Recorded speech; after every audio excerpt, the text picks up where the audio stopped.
So we've painted our sunset and we've let it dry. So now it's time to add in our mountains and our pine trees. So a couple different things we need to think about. One is atmospheric perspective, right? The idea that things are fuzzier as they're farther away, they're lighter as they're farther away, and then as things get closer, they have more detail, okay? And our pine trees that are closest to us during a sunset, they may have a little bit more of a silhouette happening. Okay, so with that, before you start painting on the surface, it's really, really important actually that we work on those values and that we mix our paint before we get started. So the paint wells are going to become your friends in your watercolors. So for my colors, what I've chosen, I know we picked some values over here and we kind of looked at our paints. So I really dig this blue and this green. And so what I've decided to do is actually, I'm gonna use a blend of the two for my mountains. And then this center one is just the blue all by itself. This far one is blue and green, like a touch of blue. And then I came in with a little bit of this green and I mixed it to make this blue-green color. Okay, and I plan on this being my mountain range like this, where it goes blue, green, or yeah, blue, green, blue, and then the front one in my last one was blue and purple, but this one I'm gonna do like a blue black kind of a mix, because I think my pine trees and my mountain that's the closest part to me, are going to be the same, okay? Or I could always add a little violet. So we'll see how this goes. So mountains. We know mountains as having trees and things on them and different things, but as they're farther away, we actually can't really see a whole lot going on. So notice I'm working on a dry surface because I want to have a nice clean line. So for this one that's farther away, I'm using a round paintbrush. I'm using a synthetic. I have a little bit more control over when I'm using a synthetic as opposed to this type of natural fiber. You do you with what's comfortable, but I would say a medium-sized sort of synthetic brush. And I'm almost kind of at the halfway point here, and I'm gonna start just applying kind of a rough edge for my mountains that are in the background. I am not working from any particular landscape that I know of. I'm really working from my imagination, and I'm just putting in that back one. Notice how thin this paint is too. It's not super dark. Throwing that in there, kind of messing up I don't want this to be a straight ridge because it's nature that we're thinking of, right? So just have a few peaks and a few valleys. You don't want your peaks and valleys to be too extreme. If they're too extreme, it's gonna look like it's like Yosemite or somewhere like that, right? So that's my farthest away, and that was really, really quick, okay? Really, really quick. That's all you wanna do. You don't wanna mess with your paper too much. So now I'm gonna come in from the other direction, and I'm actually gonna overlap this a little bit with my darker value, and that was my blue, just straight blue that I mixed. I didn't add any water to my brush. I'm using the paint that is already pre-mixed in my palette. And this one is a little bit closer. So it is gonna have a little bit more detail, but not a whole lot more. And I'm working with it, kind of higher, and it's a darker value. I may wanna actually add just a touch more blue to that just to make it a little bit darker. So this is a little more jaggy, right? And I'm going to come across and up into my other mountain range there. So I'm overlapping, and where you overlap, you may not get a very dark, it may fuzz out a little bit on you because you are using watercolors. I'm gonna bring this down now a little bit.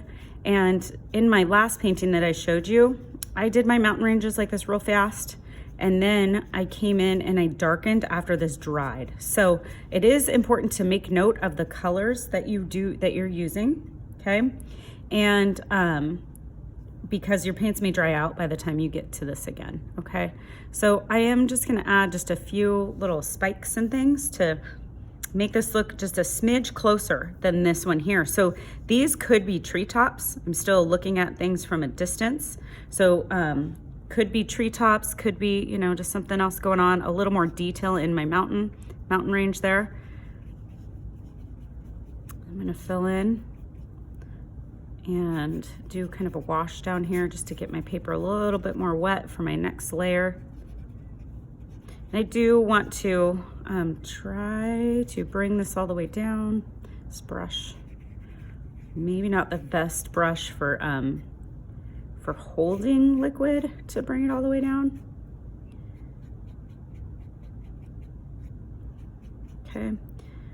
All right, don't worry, we're gonna cover all that. And also, you can always come back in and darken things, okay? So notice how that almost made it like there's a few different ranges going on, and it does look like there's a little bit more detail. Okay, because my paper's pretty damp, I'm actually gonna pause for a moment here. I'm gonna let this dry just for a few minutes before I add in the next detail. If I start now, you can see on my paper that it's starting to really show some of the grains in the paper, and I don't want that to really be a factor with my next layer.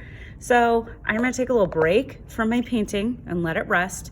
But while I'm doing that, I know I wanna put some pine trees over here. So I'm gonna actually come over here. I'm gonna practice what I want my pine trees to look like, because we always need, it doesn't hurt to practice. And this, we have notes area over here. So I'm honestly just gonna go like right over my other paintings, and I'm gonna practice, try different colors and see what I want. But because these trees are going to be a silhouette, they're gonna be a lot darker because they're up close to me, okay? So the pine tree method I like to use is the dot method, okay?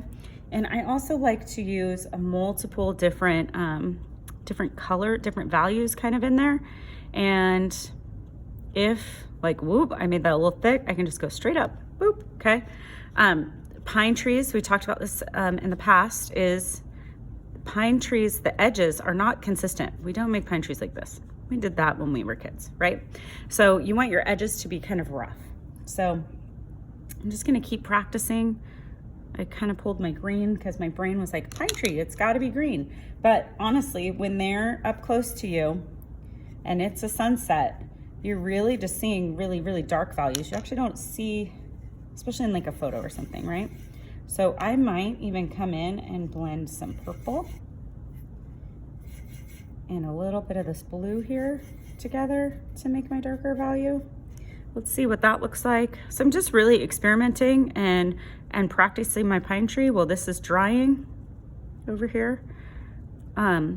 Sometimes even in paintings, we just see like a branch of a pine tree, right? Or in a photograph or something of a cool landscape sort of atmospheric perspective scene going on, okay?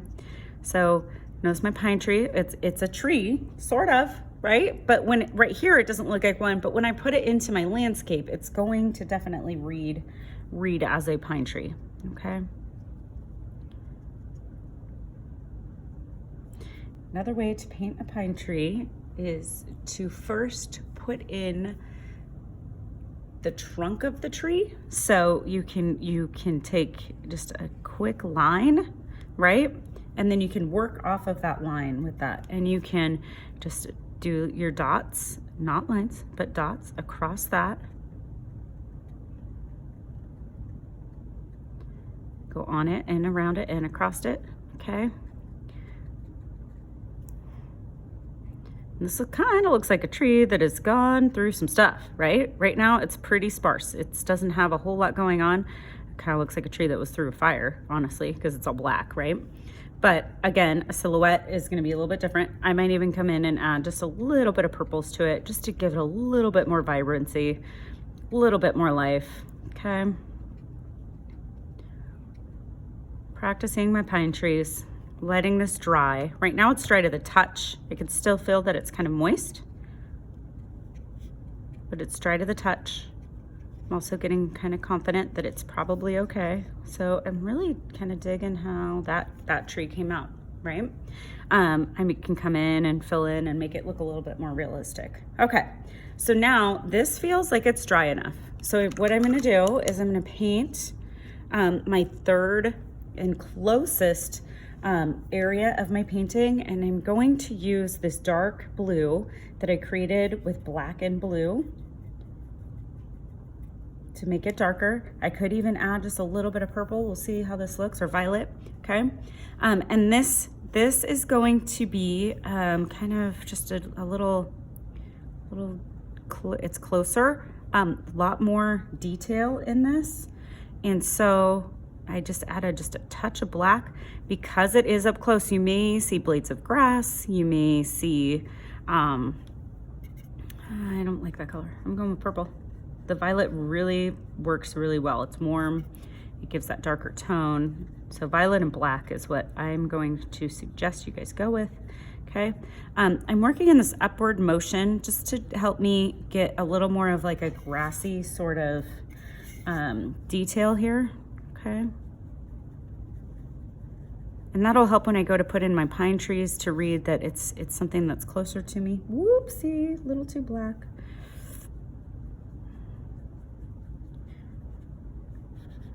We talked about in nature before that like black isn't really, it exists, but it doesn't exist, right?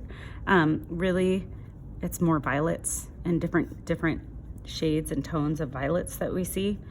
Our mind does translate it more to the black end of all of that.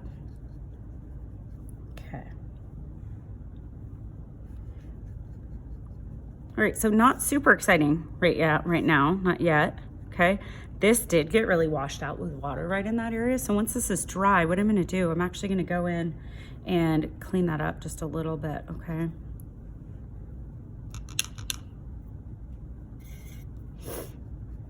Okay.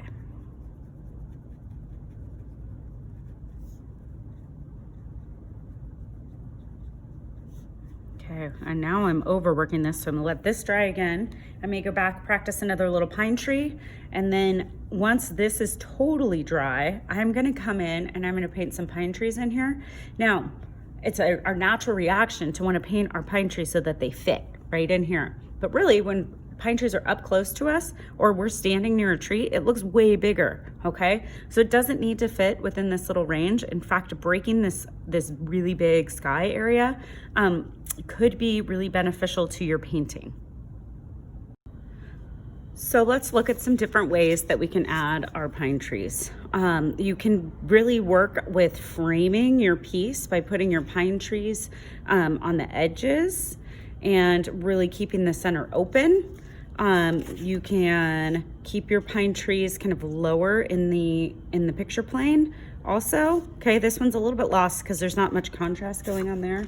These are kind of skinnier trees and they're further away just by the placement of them that makes them look like they're further away. And then here's another one where we're framing the piece, okay, with the 3 trees. I do recommend odd numbers. It does help, okay? So let's work on those trees. So I'm gonna put, I really like the framing that is happening with some of these little examples that I've been giving. So, and the color that I'm using is a little mix of blue, purple, or blue. The color that I'm using is a mix of blue, violet, and a little bit of black. And I'm gonna keep going with my dot method. That works for me.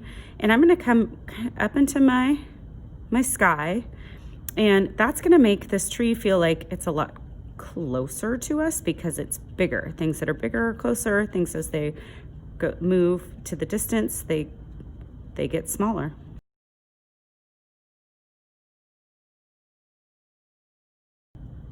With your pine trees, I suggest you do with what you're comfortable with. This nice dark blue value is working really, really well against this purple that I have as my front value. So actually what I'm going to do too here is I'm gonna put in like some little plants, maybe some grasses and stuff. It's a little bit blurry, but that's okay. It's all right, it's a landscape. It could be a little bit blurry. Okay, that's kind of too perfect, I'm feeling like. So I might actually bring some of these out just a little bit. Just to make this tree look a little bit more like we're out in nature. Remember those branches? No perfect branches out there, unless you're standing at a tree farm and they just groomed all the Christmas trees. So a silhouette is what we're looking for. With your painting, just keep going, put your trees in where you think they would be best. And like I said, odd number of trees is gonna really, there's just something about it Helps balance things out. Try not to, like that's pretty close to almost dead center. Try not to put the biggest thing dead center. That's just kind of takes focus away from the other parts of your artwork. So, so just try not to. That was really close to dead center. Like this is a better example here that I did earlier where this tree's kind of just askew, a little askew. And I feel like if I put another one that's big here, that's really this sort of this motion here. Yeah, maybe not as tall as the other one. Ooh, that's a really wide trunk, so I'm gonna have to work with that.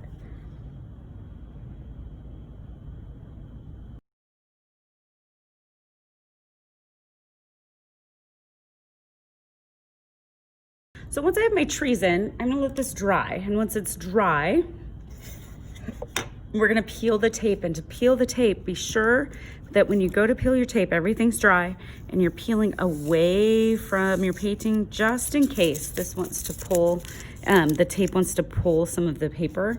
That way you're ripping it away and not towards your paper. Okay, so you're gonna peel that. Peel that. Peel this last one. Whoop, see how it tried to pull a little bit. So good thing I was pulling away. You take this, I'm gonna cut this off right here, and then I'm gonna have a nice little painting, okay? Your cardboard goes in, there's a tub by the door to the metal shop, burp, burp, okay? You're gonna put your cardboard back in there, recycle that. You're gonna cut this. I'm gonna sign it. Okay, and then always, right, 2020. And then what you're gonna do is you're gonna cut it and hang it on the wall, okay? And that is it. That is your little landscape drawing, painting.